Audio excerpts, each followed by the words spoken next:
Advocate Murtaza Khan जो मेंढर से Bharatiya Janata party की टिकट पर इलेक्शन लड़ रहे हैं। भारतीय जनता पार्टी ने हाल ही में पहाड़ियों को रिजर्वेशन दी और उसके बाद ये नारा कि एहसान का बदला एहसान, मुर्तज़ा खान साहब जिन्होंने ये नारा दिया था, आज वो खुद मैदान में हैं और वोट मांग रहे हैं। इन्हीं से जानते हैं कि जब ये लोगों के बीच में जाते हैं, लोगों से मिलते हैं, तो लोगों को वो एहसान याद भी है कि नहीं, और एहसान के बदले एहसान जब ये लोगों के बीच में जाते हैं तो क्या रिस्पांस मिलता है। सर बहुत शुक्रिया, आपने टाइम दिया है। सर पहला सवाल यही जी, एहसान का बदला एहसान, ये आप ही का नारा था। ठीक। तो पहले तो लोगों के लिए बात थी जी, लेकिन अब आप खुद मैदान में हैं और लोगों से वोट मांग रहे हैं। जब लोगों के बीच में जाते हैं तो लोगों को याद है कुछ कि भारतीय जनता पार्टी ने पहाड़ियों के साथ जो बड़ा एहसान किया, याद है या भूल गए हैं? नहीं मुझे तो करीब 2 हफ्ते हो गए हैं इस इलेक्शन कैंपेन में उतरे हुए, और पूरी कॉन्स्टिट्यूंसी तो मैं कवर नहीं कर पाया हूँ। कोई 70% के आसपास मैंने इलाका कवर किया है, लोगों से मिला हूँ, और मैंने इब्तदा से ही उन्हें पुरजोश और पुरअज़्म देखा। और जहाँ जहाँ पे मैं गया हूँ वहाँ पे वालिहाना तरीके से लोग निकले और उन्होंने न सिर्फ इस एहसान का बदला एहसान स्लोगन की तायीद की, बल्कि उसके अलावा भी उन्होंने मुझ पे एतमाद जो है उसका इजहार किया। और हम बड़ी आप कह लीजिए कि बेहतरीन तरीके से अपनी कैंपेन को आगे की तरफ बढ़ा रहे हैं। सर ये जो लोगों को आप पहाड़ियों के ऊपर किया गया भारतीय जनता पार्टी का एहसान समझाते हैं, तो ये तो आप हमें भी समझाते रहे हैं, हम भी आपसे बहुत कुछ सीखते रहे हैं। सर ये बताइएगा कि सारा फोकस, मैं आपकी बहुत सारी तकरीरें देखता हूँ, आप पहाड़ियों को सिर्फ फ़िलहाल सिर्फ यही कह रहे हैं रिजर्वेशन दी गई है और आप उसका बदला उतारें और वोट करें। तो क्या रिजर्वेशन के अलावा कोई बात फ़िलहाल मुर्तज़ा खान करते हुए हमें क्यों दिखाई नहीं देते? देखिए, ये एक डेवलपमेंट के इश्यूज़ को लेके या और जो पॉलिटिकल इश्यूज़ हैं उनको लेके हर कोई पार्टी जो है वो मैदान कारज़ार में है। और मैं जो इलेक्शन कैंपेन में लोगों की तवज्जो इस तरफ दिलवाता हूँ, एहसान का बदला एहसान, उसके मानी यही नहीं है कि आपका टोटल फोकस जो है इस पे है, वो हमारा मेन प्लैंक है।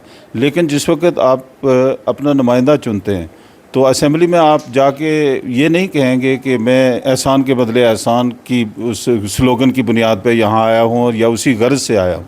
वहाँ से आपका डेवलपमेंट का जो है वो असल आप कह लीजिए कि एक प्रोसेस शुरू होगा कि आप अपने कॉन्स्टिट्यूंसी, अपने लोगों को, अपने इलाके को किस तरीके से रिप्रेजेंट करते हो, वो वहाँ पे स्लोगन ख़त्म हो जाएगा, एहसान का बदला एहसान। लेकिन जिस वक्त आप असेंबली के अंदर पहुँच जाते हैं तो उसके बाद आपके रियल इश्यूज़ जो हैं, डे टू डे इश्यूज़ जो हमारे डेवलपमेंट के इश्यूज़ हैं, अनएम्प्लॉयमेंट के इश्यूज़ हैं, और हमारी सोसाइटी में जो कई एक तरह के आप कह लीजिए मल्टी फैसेट इश्यूज़ हैं, उनको लेके आपने आगे बढ़ना है। वो एहसान का बदला एहसान, वहाँ पे उसकी कहानी ख़त्म हो जाएगी, चूँकि वो माजी के किसी एक एक्ट के बदले में हम बात कर रहे हैं। लेकिन रिप्रेजेंटेशन के तकाज़े जो है वो उससे बहुत ज़्यादा हैं, हमारी मुश्किलात बहुत ज़्यादा हैं। हम एक दूर अफ्तादा और पसमानदा इलाके में रह रहे हैं। यहाँ सड़कों की हालत बहुत बुरी है, यहाँ स्कूलों की हालत बहुत बुरी है, यहाँ पे हेल्थ इंफ्रास्ट्रक्चर बहुत ही कमज़ोर है। छोटी छोटी बीमारियों का इलाज करवाने के लिए हमारे लोगों को यहाँ से रेफ़र किया जाता है जम्मू और दूसरी जगहों पे, उसकी तरफ ध्यान देने की ज़रूरत है। बिजली और पीने का साफ़ पानी आज भी मुहैया नहीं है।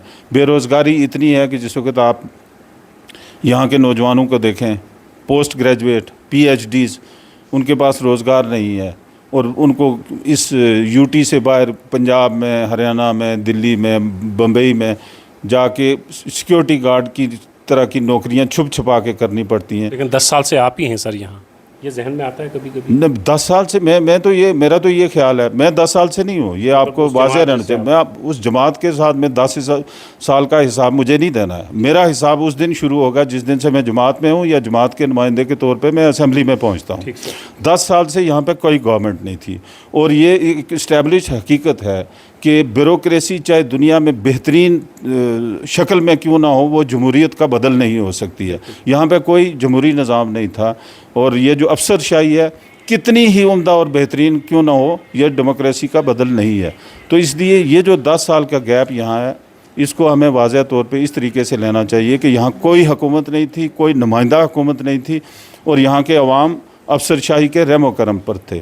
अब ये जमहूरी निज़ाम कितना ही कमज़ोर क्यों ना हो, वो उससे बेहतर होगा। और मुझे लगता है कि इस इलेक्शन के बाद से एक प्रोसेस शुरू हो जाएगा, और जो 10 साल बाकी कंट्री के बाकी जगहों पे आप देख रहे हैं, उसके जो आप क्या लीजिए अमली तौर पे उसको नाफज करने की इब्तदा इसके बाद से शुरू होगी। खान साहब, जब 370 और 35A का मामला आया था, स्टेट को 2 हिस्सों में तकसीम करने की बात आई थी, तब भी हमने आपसे बहुत कुछ सीखा था।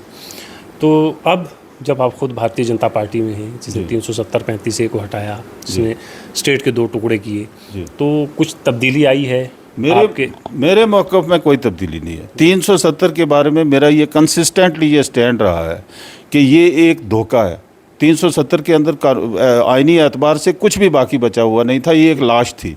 इस लाश को बीजेपी ने उठा के दफन करके अपने गले में मार लिया। वो एक आप क्या लीजिए 35A का जहाँ तक ताल्लुक़ है, मेरा ये कंसिस्टेंट स्टैंड रहा है कि 35A के अंदर की मुराद जो है या आईनी तहफ़्फ़ुज़ात हैं, वो जम्मू कश्मीर के लोग डिज़र्व करते थे, आज भी डिज़र्व करते हैं। उनमें जैसे सबसे पहली बात ये थी कि आप जम्मू कश्मीर के अंदर रियासत के बाहर का कोई बंदा ज़मीन ना ख़रीद सके, यहाँ की जॉब्स जो हैं वो उनको ना दी जा सकें, और इस तरह की चीज़ें, उस पर मेरा आज भी ये स्टैंड है। अगर 370 गया, उसके नतीजे में 35A गया। 35A को उसी शक्ल में तो रेस्टोर नहीं किया जा सकता, लेकिन वो तहफ़्फ़ुज़ात किसी दीगर कानून या आइनी प्रोविज़न के तहत जो है जम्मू कश्मीर में नाफिज किए जाने चाहिए। और उसके लिए मैं हर प्लेटफार्म पे आवाज़ बुलंद करूँगा। वो मेरी पॉलिसी होगी, चाहे वो बीजेपी की पॉलिसी के ख़िलाफ़ क्यों ना हो, मैं वो आवाज़ उठाऊँगा। सर, एक चीज़ ये बताइएगा कि इस वक्त आप मेंढर में हैं और इलेक्शन की तैयारियों में मसरूफ़ हैं। कल ऑनरेबल होम मिनिस्टर भी आ रहे हैं।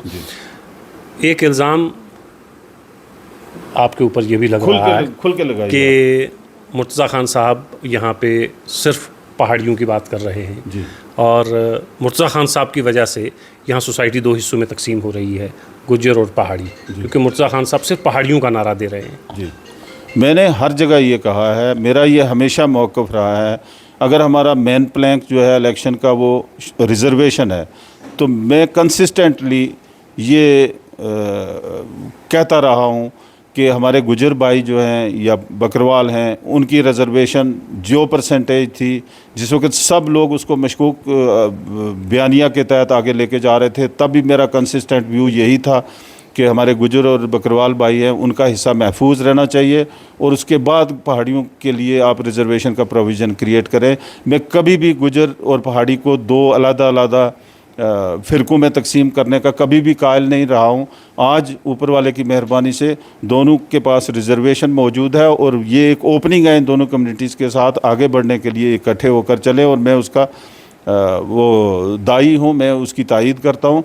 मैं हरगिज़ कम्युनल बेसिस पे ये पॉलिटिक्स नहीं कर रहा हूँ, लेकिन मैं अपने लोगों को ये ज़रूर रिमाइंड करवाता हूँ कि हम वो ना भूलें जो कमिटमेंट हमने गवर्नमेंट ऑफ इंडिया के साथ, अमित शाह साहब के साथ या बीजेपी की लीडरशिप के साथ की थी। सर, एक आखिरी सवाल का जवाब दे दीजिएगा। पहाड़ियों के लिए मेंढर की सरजमीन, पहाड़ी एडवोकेट मुर्तज़ा खान साहब के अलावा भी 2-3 पहाड़ी मैदान में हैं, तो रिज़र्वेशन के फ़वाइद तो उन्हें भी मिलने हैं, उनके बच्चों को भी मिलने हैं। तो इस वक्त चूँकि मेंढर में पहाड़ी कबीले के 2-3 लोग इलेक्शन लड़ रहे हैं, तो फिर वोट तकसीम नहीं होगा। भारतीय जनता पार्टी का वो एहसान का बदला एहसान तमाम पहाड़ी कैसे चुका पाएंगे फिर? देखिए, ये तो उनका माफिल ज़मीर है, चूँकि ये लोग जो इस वक्त मैदान में हैं और जिनके इलेक्शन लड़ने से हमारा जो एक कमिटमेंट थी एहसान का बदला एहसान, उसको पूरा करने में रुकावटें पैदा हो रही हैं, मैं उनके ज़मीर पे छोड़ता हूँ। चूँकि वो भी बड़ी कुव्वत के साथ, बड़े वाशगाफ अल्फाज में उन्होंने भी ये नारा लगाया, हमेशा हर मौके पर वो कहते रहे कि हम एहसान का बदला एहसान से देंगे। अगर उन्हें इस बात का एहसास नहीं है, मुझे यकीन है कि यहाँ के लोगों को इस बात का एहसास ज़रूर है, और वो लोग जो हैं यहाँ के, वो अपने वोट की शक्ल में उनके साथ इंसाफ करेंगे, उनको उनका रास्ता दिखाएंगे। एडवोकेट मुर्तज़ा खान साहब मेंढर से भारतीय जनता पार्टी के उम्मीदवार हैं, और भारतीय जनता पार्टी ने मेंढर में ख़ास तौर से एडवोकेट मुर्तज़ा खान साहब को इसलिए भी उतारा होगा। बहुत सारी वजूहात हैं। एक वजह जो हमारी समझ में आती है और जिसका मैं बार बार इजहार भी करता हूं कि पहाड़ियों को जब दलाइल की ज़रूरत आई, मीडिया पर भी और कोर्ट में भी, कि पहाड़ियों को रिज़र्वेशन मिलना चाहिए या नहीं, ये कबीला कौम है भी या नहीं, बुनियाद पर कि पहाड़ी ज़बान की बुनियाद पर रिज़र्वेशन डिज़र्व करते हैं या नहीं करते हैं, उस वक्त जिस शख्स ने पहाड़ियों को भी समझाया, गुज्जर बकरवाल कबीले को भी समझाया, वो एडवोकेट मुर्तज़ा खान साहब थे। और उसी दलाइल के साथ अब ये लोगों के बीच में हैं। मुर्तज़ा खान साहब का भी इम्तहान है और लोगों का भी इम्तहान है कि 25 तारीख को लोग किस तरफ जाते हैं और 8 तारीख को जो नताइज हमारे सामने आएंगे वो पहाड़ियों के लिए कितने अहम होंगे, भारतीय जनता पार्टी के लिए कितने अहम होंगे और ख़ुद एडवोकेट मुर्तज़ा खान साहब के लिए। बहुत शुक्रिया सर।